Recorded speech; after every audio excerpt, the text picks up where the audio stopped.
Hello. Today's course is on models. As you can notice, we have different models and we have a lot of models. So that will take at least 3 courses or 4 courses. So let's continue now and focus on other models like will, shall, and ought to, then should. 4 models for today. Let's consider number 5, which is will. So what are the different meanings expressed by will when it occurs in sentences? So the first meaning, as you have on the handout, we have willingness. Second meaning, insistence. Third one, intention. And the fourth is predictability. So if we consider the first meaning, which is willingness or weak volition, what do we mean by willingness? Someone who is willing to do something. So someone who is willing to do something is someone who does this thing without being imposed on him. Nobody imposes things on him. So he is willing to do a favor, he is willing to help, and so on. So let's start with the first example. Who will lend me 10 dirhams? Then they will do anything for money. Then my brother will help you. So if we try to paraphrase these sentences, and we can say, who will lend me 10 dirhams? Okay? So who will lend me? If we paraphrase, we can say, who is willing to lend me? Okay? Here means that I'm not imposing, I'm not obliging anyone to lend me, but who is willing? Okay?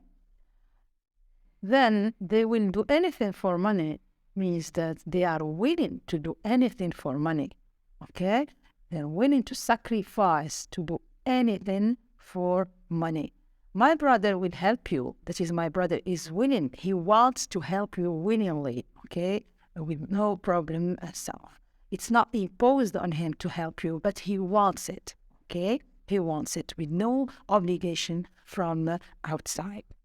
Note that when we use will to express willingness, so it's all the time not stressed. Even in speaking, you don't stress it.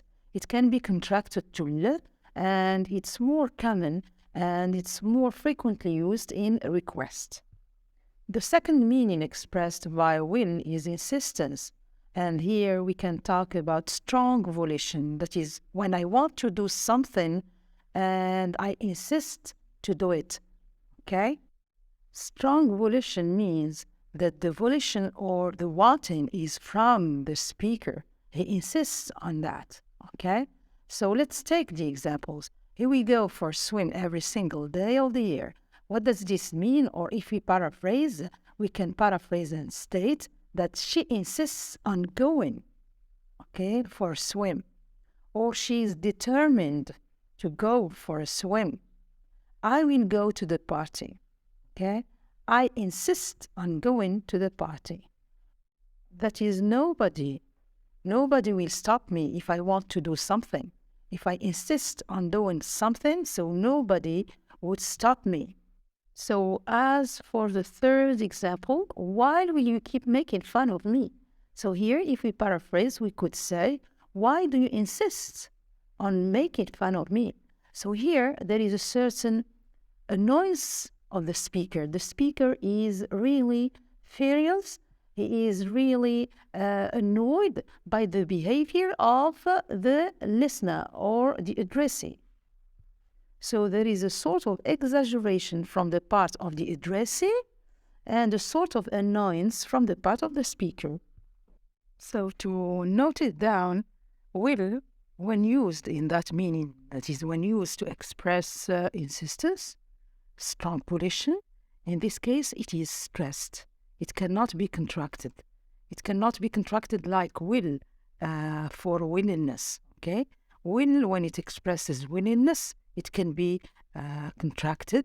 That is, it's not stressed.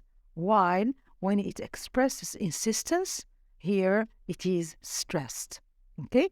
And then in insistence, we need an animate subject or a person or a human. Because who insists? Okay, who insists should be a human being, should be someone who is animate. and should not be an object, for example. If we take the example of my car will keep breaking down, here I cannot say, in paraphrasing, that my car insists on keeping or insists on breaking down. Okay, we cannot say that because my car is not an animate. It is not animate, is not a human. If we use it in that sense, my car will keep breaking down, it means that we are considering my car as human, as an animate subject. And in here we are doing a certain personification, okay? But it's not frequently used. In here, my car will keep breaking down. I can say that the meaning of predictability is more suitable. That is, it is predictable. I predict all the time that my car is breaking down. The third meaning of will is intention, which is immediate volition. When I say, I will write tomorrow, we will celebrate this event, we will stop your pocket money. Okay, so in here, will has the meaning of intention. If we paraphrase then, I will write tomorrow, I can say, I intend to write tomorrow. How do you know intention? You know it by the adverbs of time, okay? The adverbial expressions like tomorrow, like I intend to do something in the future. We will celebrate this event means that we have the intention or we intend to celebrate this event. We will stop your pocket money, that is, I intend and I'm taking the decision to stop your pocket money. So it's not stressed and it can be contracted to l, okay. Okay, we can say, we will stop your pocket money or will stop your pocket money. So when we talk about the meanings of insistence and intention, and when we use will in that context, so in here, the subject should be a person. It should be human. It should not be inanimate. Because intention and insistence are done by human beings. They need inanimate subjects, okay? So moving to the fourth meaning expressed by will, which is predictability. What do we mean by predictability? We mean by predictability, we mean forecasting. We mean predicting things to happen in future, okay? And when we predict something to happen in the future, we base ourselves on facts existing at the present time. That is, we're relying on facts at the present time to predict certain things to happen in the future. This is what we mean by predictability. The first example is, that must be the postman. Or we can say, that will be the postman. Maybe here we predict that it is the postman. Like we have deduction. Okay, we have certain positive deduction as expressed by must. And here we have also positive deduction as expressed by will. Because we predict that the postman is coming. Because maybe I know the time of his arrival, predicting that he is coming. Okay.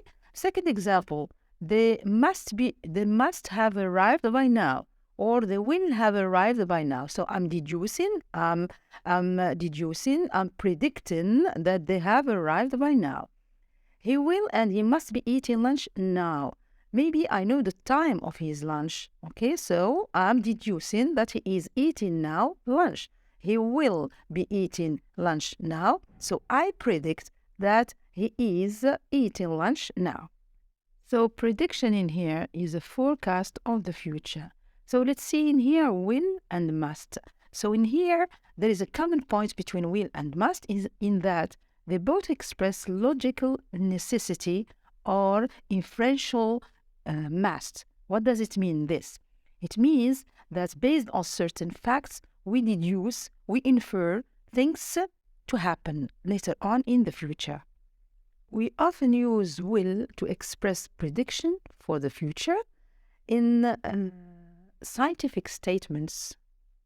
Consider the example, if you put a blue cloth into bleach, it will turn white. So I predict that it will turn white. So here, The use of will to express prediction or a forecast of the future in here is in scientific statements. That is, will can be used to express prediction in scientific statements or fact, which means that if X happens, X or Y will follow. So it is predictable that Y will follow if X happens. Okay, so this is purely scientific. We have another example on the handouts. A lion will attack a man only when hungry. Of course, that's predictable. If the lion is hungry, he will attack men. Okay, so that's something natural. So when we use will to express predictability, so the paraphrasing for the sentence is either if the prediction is from the speaker, so we say, I predict that, and so on. But if the prediction is from somebody else, okay, so we paraphrase as it is predictable that, which means if you know the source of prediction, so you try to show it in paraphrasing. But if you don't know, you just say it's predictable that. Let's see the other examples. It is predictable, a characteristic of lions, to attack men only when hungry. This is what I have explained. Then we have another sentence. Truth will be out. It's something predictable that truth is to be known to everybody. So accidents will happen. It's a predictable fact. She will go all day without eating. What do we have here? We have will as a characteristic behavior.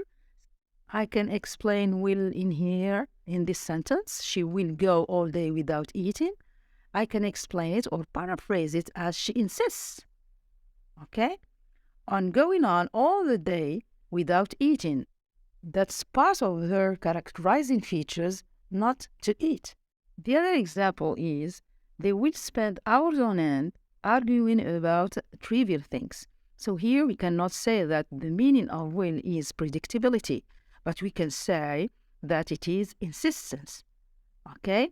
Insistence from them, okay? So we can paraphrase by saying they insist on spending hours on end arguing about trivial things.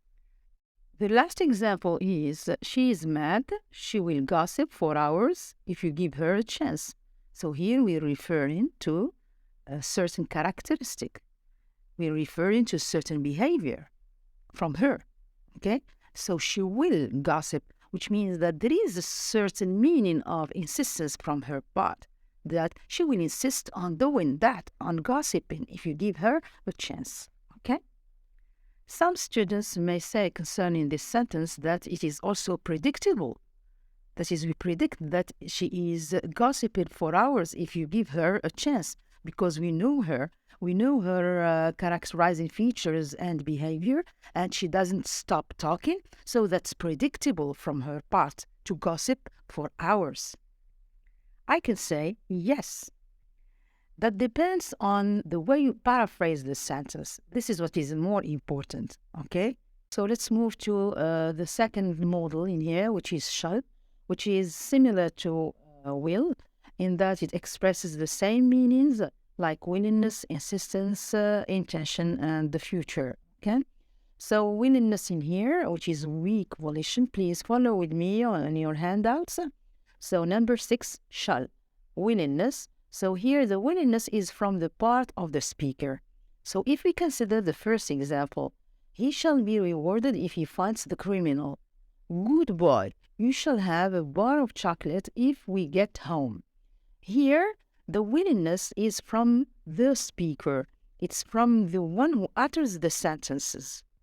And so if we want to paraphrase the first sentence, which is, he shall be rewarded if he finds the criminal, so it is the speaker who is willing to reward him if he finds the criminal. So the willingness is from the speaker or the one who utters the sentence. I can paraphrase and say, I am willing to reward him if he finds the criminal. Good boy, you shall have a bar of chocolate. So the paraphrasing here is, I'm willing to give you a bar of chocolate when we get home.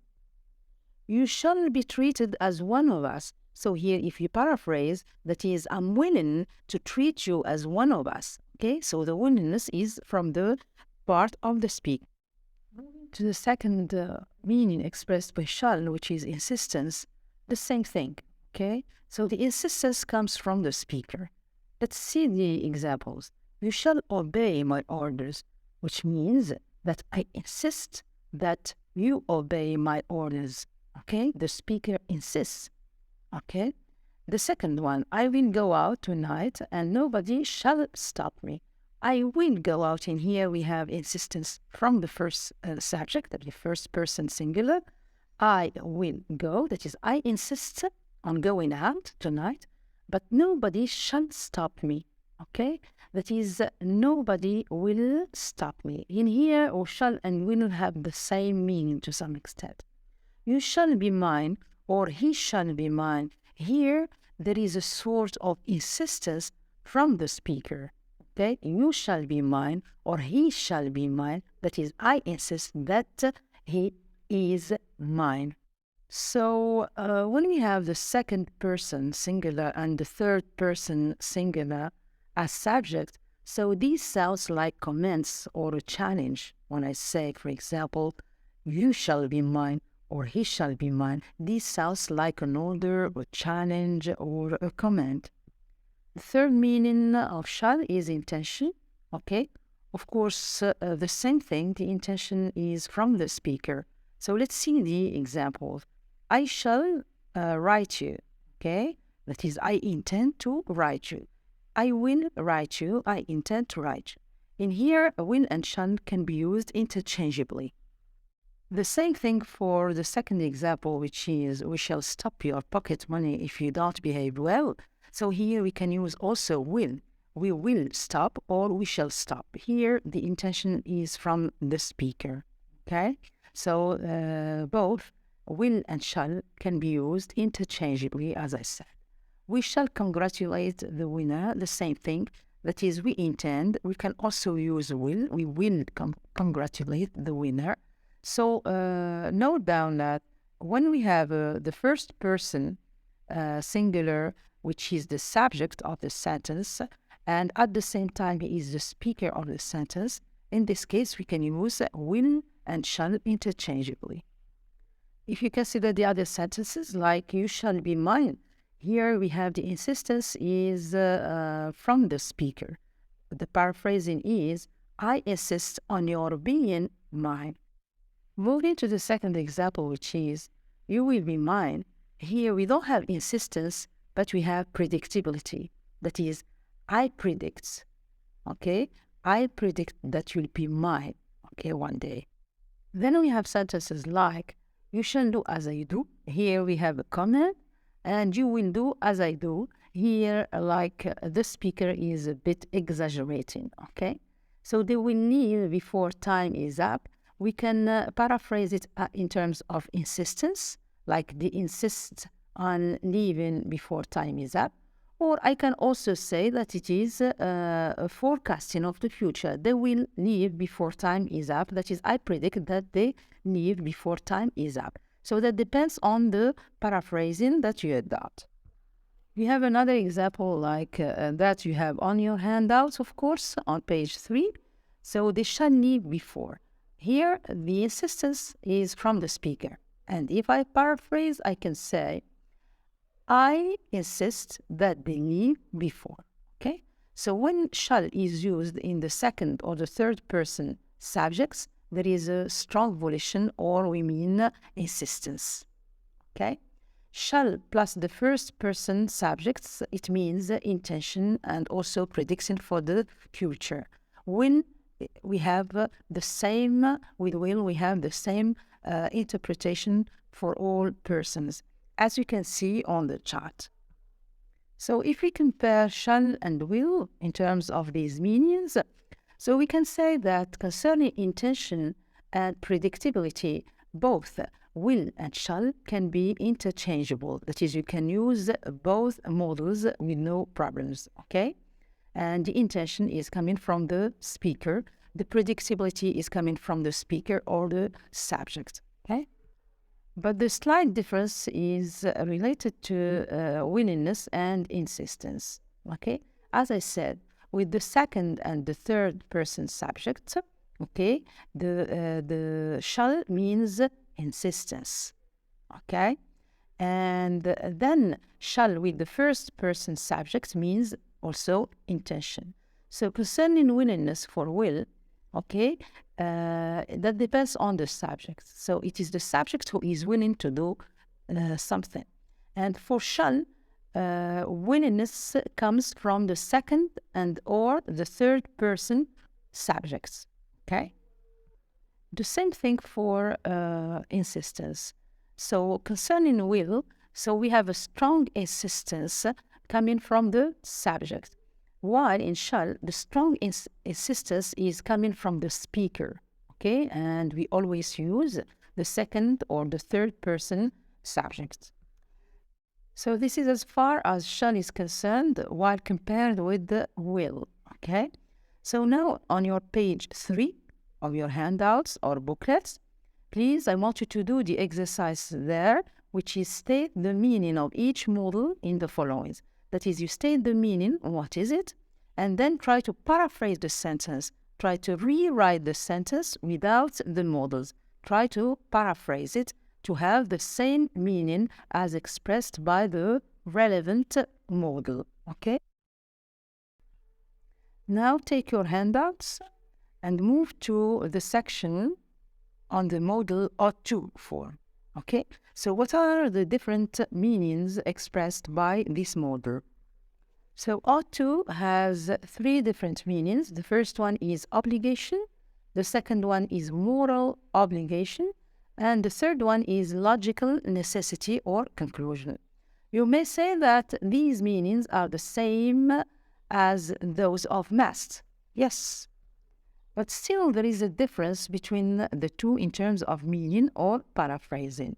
Okay, so we start then with the first meaning, which is obligation. So here, try to see the examples 1 and 2.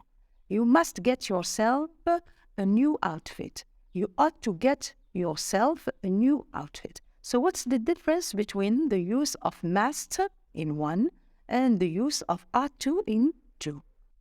So when you use must in number 1, you must get yourself a new outfit.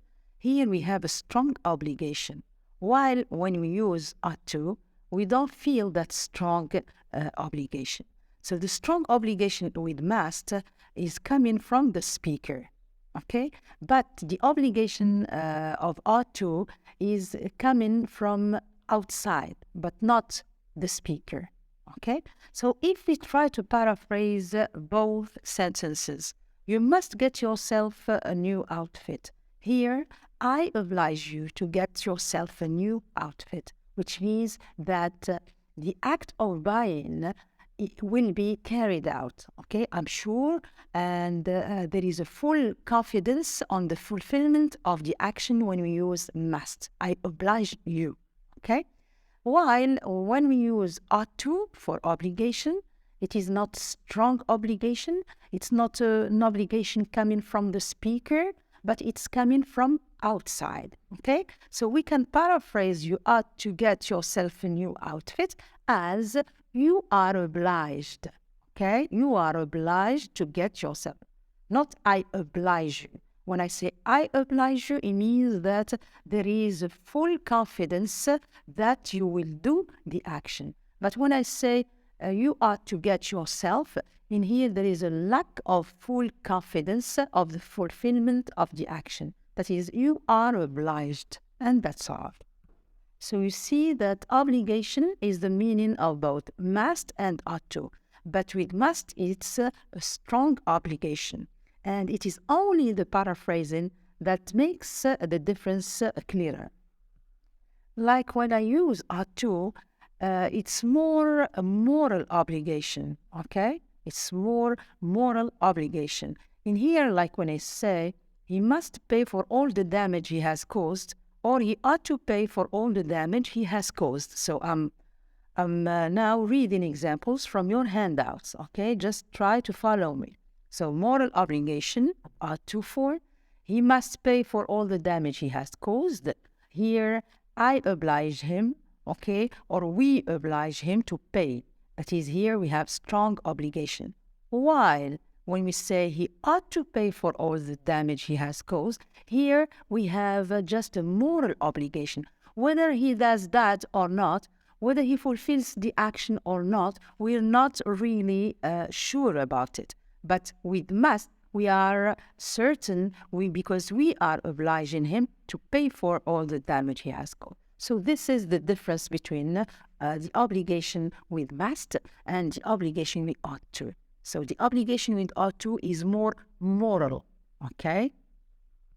Another meaning expressed by ought to is logic and necessity and conclusion. So you may ask me, teacher, that's the same meaning as must. But I think that it's not really the same. There is a slight difference between the two. In that, for example, our guests must be home by now. Here, based on certain facts, okay, I deduce that they are home by now. Okay, that is, I'm more certain. But when I say our guests ought to be home by now, okay, I'm not really certain. I conclude, but whether I'm right or not, I don't know. That is, in here, when we use ought to for logical necessity or conclusion, there is a lack of certainty. The speaker has certain doubts. While when I use must for logical necessity, so it's really a positive deduction, and I'm based on certain facts, and there is no lack of certainty, but I'm really certain about this deduction. So if we try to paraphrase, our guests must be home by now, I would say, based on certain facts, okay, I conclude, I deduce that they are to be home, okay? But if I use our guests ought to be home by now, I can say, I conclude, but whether I'm right or not, I'm not really certain. There is a lack of certainty. I don't know. So the speaker has more doubts, okay? While when we use must, there is no lack of certainty, okay? We are sure the deduction is positive. So let's pursue our discussion about models.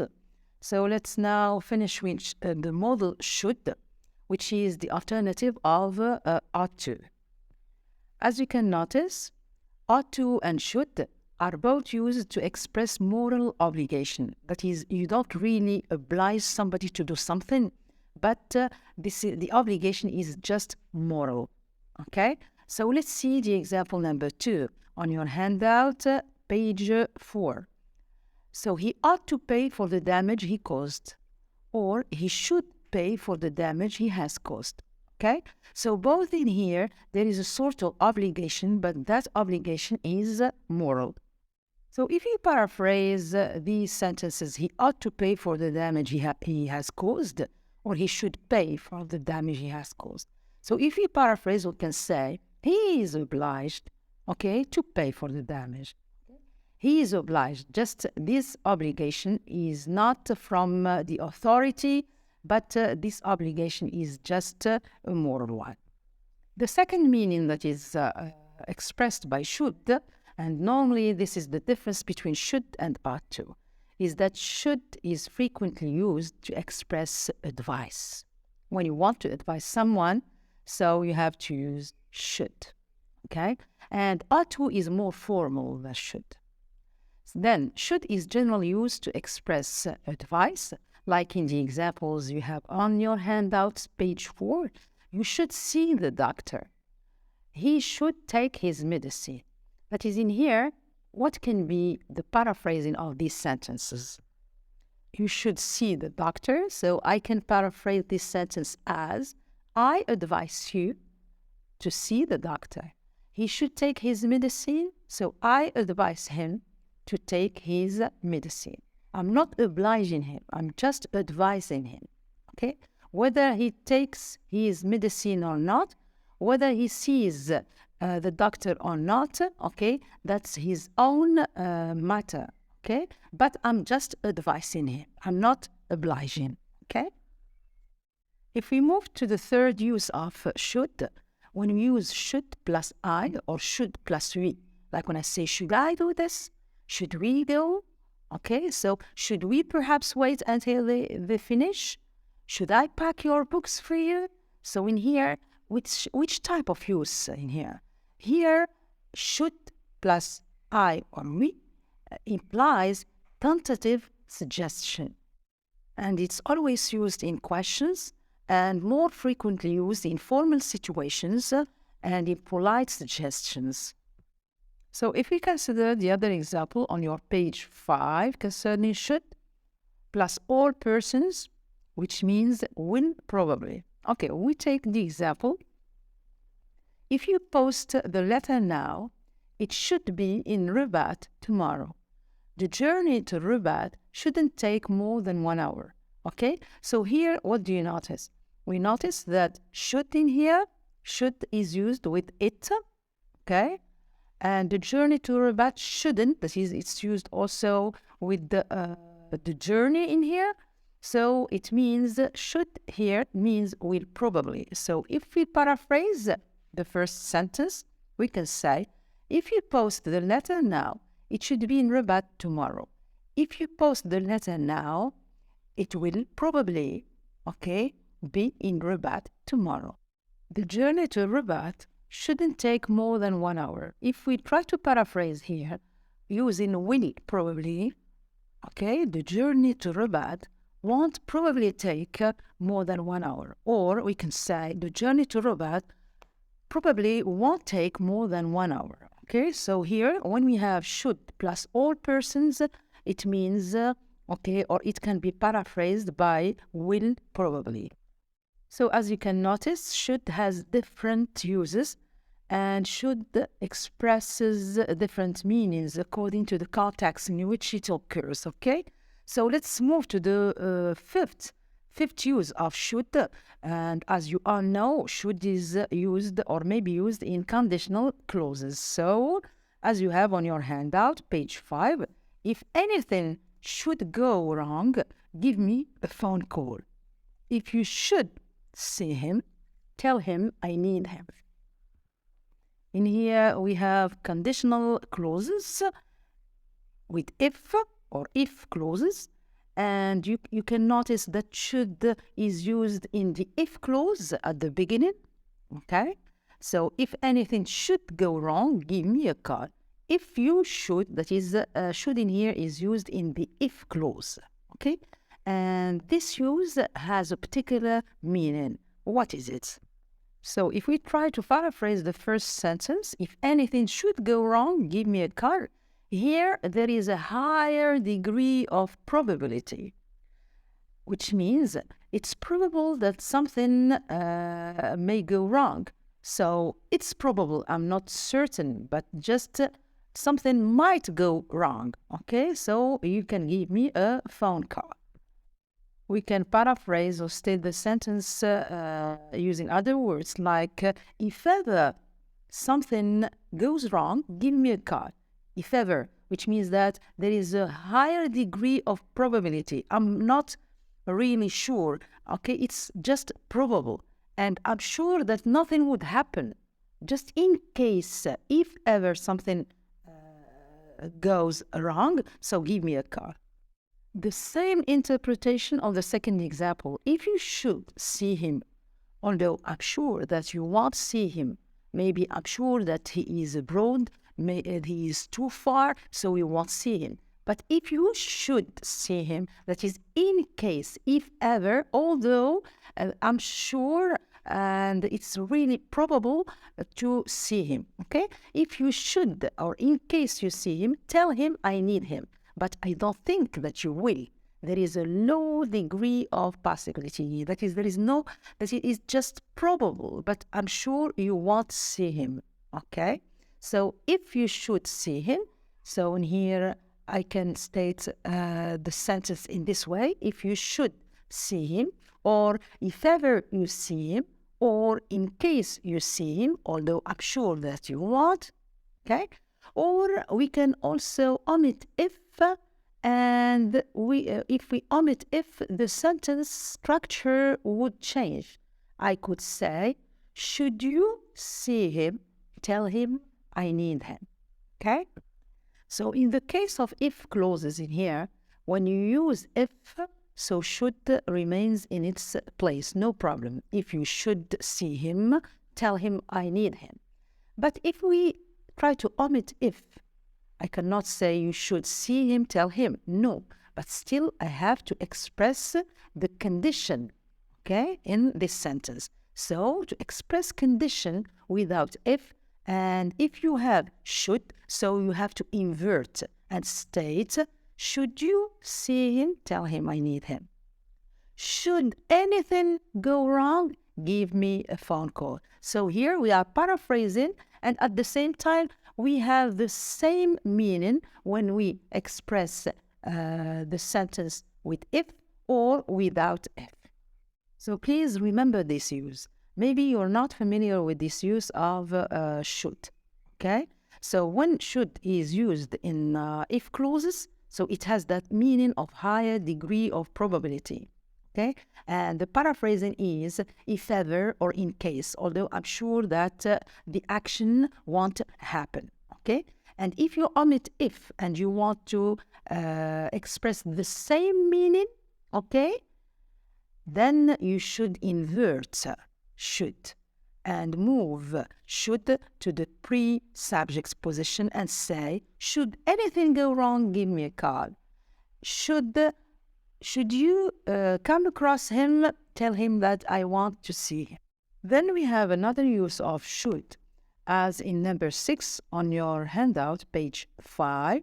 So we have should plus but, okay? Should plus but, which implies surprise, okay? So let's see the examples there. I was walking down the street when, who should I meet but my former teacher? I was doing the garden when, what should I find but a diamond ring? Okay? So here there is a surprise in the first sentence because I was walking down the street, then all of a sudden I met my former teacher. So who should I meet but my former? In here, the meaning here, the implication is surprise.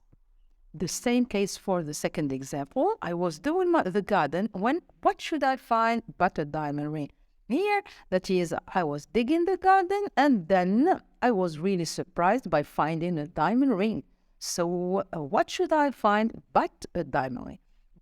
So please pay attention in this type of use of should plus but. You should always invert, okay? You state, should I meet but?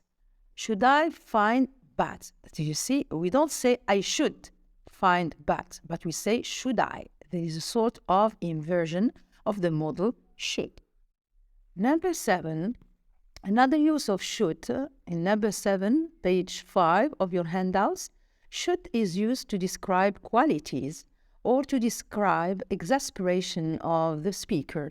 So we can say, why should some people roll in money while others starve to death? Why should some people live in palaces while others live in slums? So here, the speaker is criticizing. There's a sort of exasperation expressed by the speaker. The speaker is furious. He is not satisfied with the situation.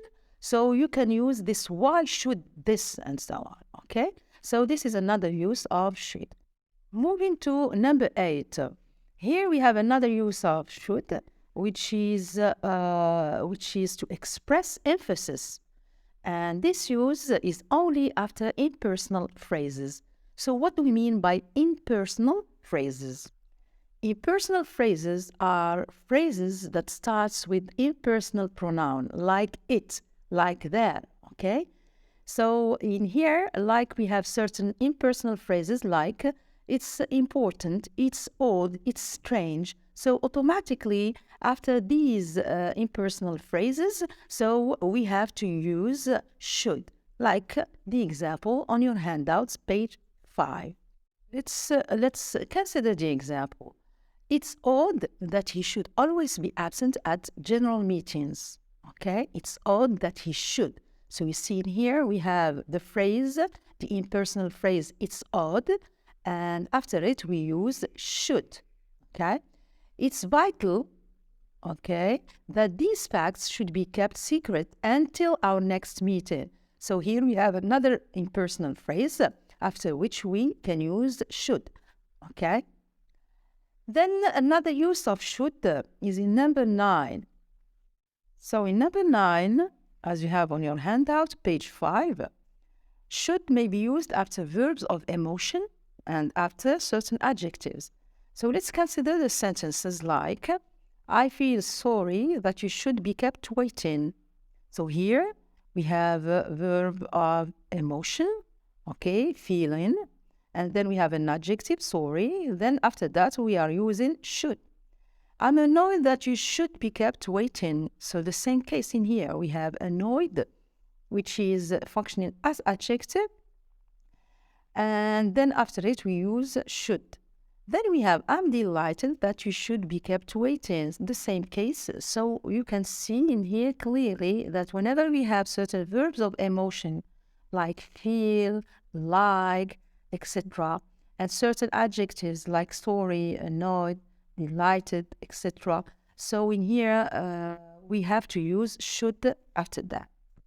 You may tell me, dear teacher, annoyed and delighted are not adjectives. No, but they are past participles functioning as adjectives, okay?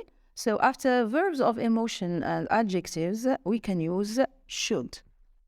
The last use of should is in number 10 on your handout, okay? Should is used after certain verbs, and we call this use subjunctive. This is the subjunctive use of should.